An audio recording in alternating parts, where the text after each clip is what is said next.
Гега, ти ще измисли най-великата игра за котки. Копеле.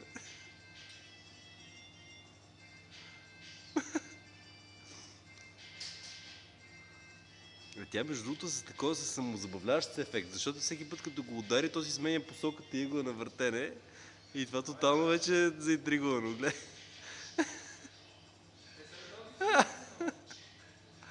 Ау, голям.